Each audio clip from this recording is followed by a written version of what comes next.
In the quiet village of Umubi, nestled between red clay hills and forgotten rivers, there was one house no man dared approach. It belonged to Nanda. They called her the Widow Witch, though she had never claimed to be a witch, and no one had seen her mourn. Her husband Jomo had vanished 3 years prior. No burial, no farewell, just gone. And yet, Nanda never once searched for him. She simply kept living. Each morning, she swept her doorstep. Each afternoon, she sang while stirring her stew pot, always with the same rhythm, the same strange hum. Children dared each other to listen close, and some swore they heard words in her song, words that weren't in any known language. They said the smell of her cooking was unlike anything else in the village. Thick, spicy, seductive. It made stomachs twist and mouths water. But no one ever saw her buy meat from the market. No one knew where her ingredients came from. Then came the boy who got too curious, Obi. He worked with the well diggers, young and full of mouth. One evening, drunk and bold, he snuck into her backyard, hoping to peek through the window and see what gave her stew that strange, almost metallic scent. He never spoke again. From that night on, he walked with a limp and refused to eat anything that wasn't raw. He never looked at women the same way. When asked what he saw, he only said, "She was stirring something, and it wasn't beef." After Obi's incident, the whispers turned into warnings. "Mouths get shut when they speak her name," one elder muttered. "She doesn't bury her secrets, she boils them." But despite the fear, curiosity festered, especially among the women. They noticed things, how Nanda's skin seemed to glow more each year, as if age had forgotten her, how men who crossed her path would stop mid-sentence, confused, distracted, as if something deep inside them stirred. And most of all, how she always smiled when someone mentioned Jomo. Some claimed she had once loved him fiercely, that their marriage was the envy of the village at first. But Jomo had a temper, quick hands, a voice that broke walls. Nanda had hidden the bruises well, but elders noticed things. They just never said a word. Until the night of the last fight, the one the neighbors heard but no one interrupted. They said Jomo shouted something about her cooking his strength away, that he screamed until his voice cracked. Then, silence. The next morning, only Nanda emerged, and she was humming.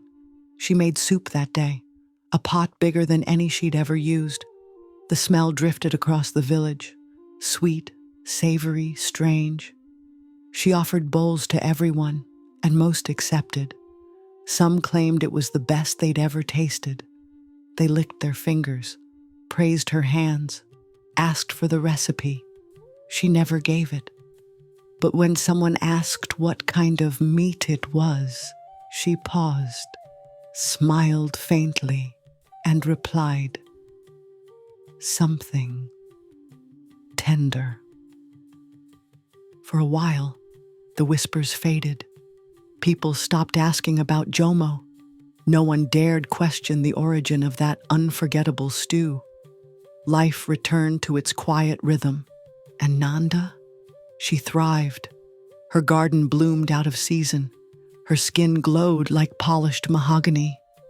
Even the dogs that once barked at her gate now laid quiet in her shade. But something lingered beneath the surface. A tension, a knowing, especially among the older women.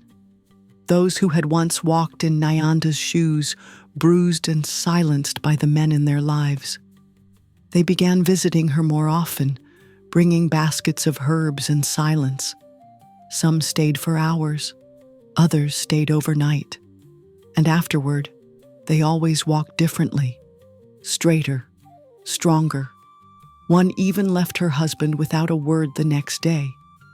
But the real shift came when a wandering herbalist passed through Umubi.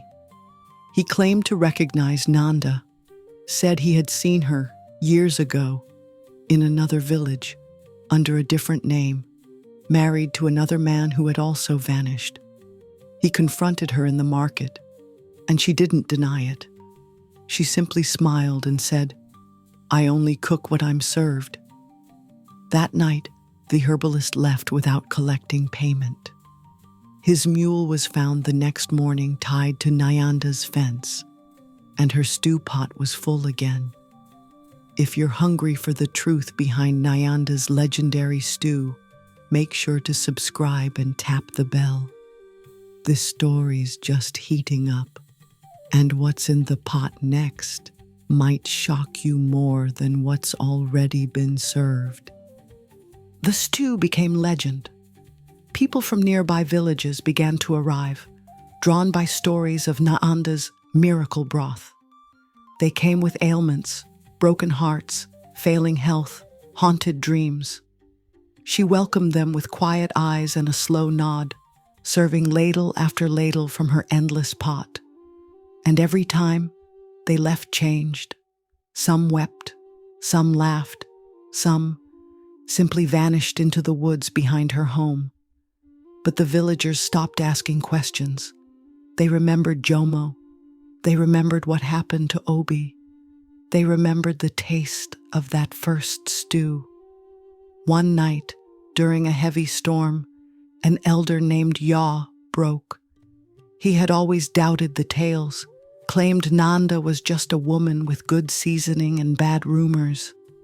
But as lightning cracked and wind shook the rooftops, he stormed to her doorstep with a machete and madness in his eyes.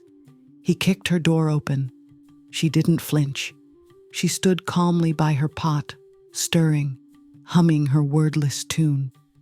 "I know what you did," Yaw shouted. "I know what you're feeding these fools."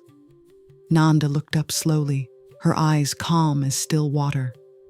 "Then you should know," she said, "that truth has a taste." He lunged. She didn't move, until the fire beneath her pot roared with unnatural flame, and Yaw screamed. They found him the next morning at the edge of the forest, naked, mumbling, clutching his stomach, begging for more soup. After that night, no one questioned her again. Nanda no longer needed to defend herself. Her legend did the work. People began to believe she wasn't entirely human. Some claimed she descended from a long line of witches who fed on betrayal. Others swore she had made a pact with a forest spirit, one that granted her beauty, wisdom, and longevity in exchange for flesh. Whatever the truth, one thing was certain. Nanda never aged, and her pot was never empty. The women in the village, especially those tired of silence and bruises, started visiting her in secret. One by one, they brought no husbands. They asked no questions. They stayed for hours. When they returned, something about them had shifted. Eyes sharper, voices firmer. Some of their husbands packed up and left without a word. Others stayed and changed. No one knew what was said behind Nayanda's doors, but it was clear she wasn't just serving soup anymore. She was serving justice, boiled down, spiced right, served hot. The old wives began teaching their daughters a new proverb. If he breaks your body, cook his name into steam. No one dared laugh, because deep down, they all remembered what was in that first pot, and how good it tasted. Nanda became myth before she ever left the village. Some say she simply walked into the forest one night and disappeared. No goodbye, no farewell glance.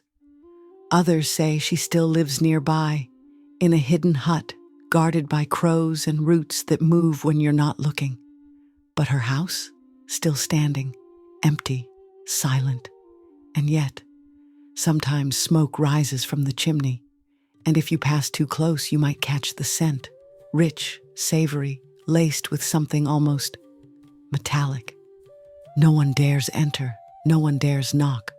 But sometimes when a man goes missing after raising his hand in anger or letting his fists speak for his mouth, the women of Umubi gather near the old hut, not to mourn, to eat, bowls in hand, eyes forward, humming her song.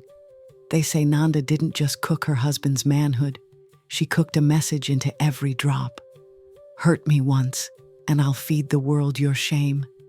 And now, that recipe lives on, in whispers, in women, in kitchens that burn hotter than fire. What do you think? Was Nanda a monster, or did she serve a justice no one else dared to? Would you taste her stew if it meant vengeance? Tell me in the comments.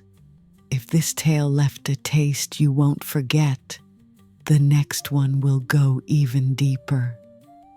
Every virgin turned to a prostitute overnight in this village. Watch it now and step further into the fire.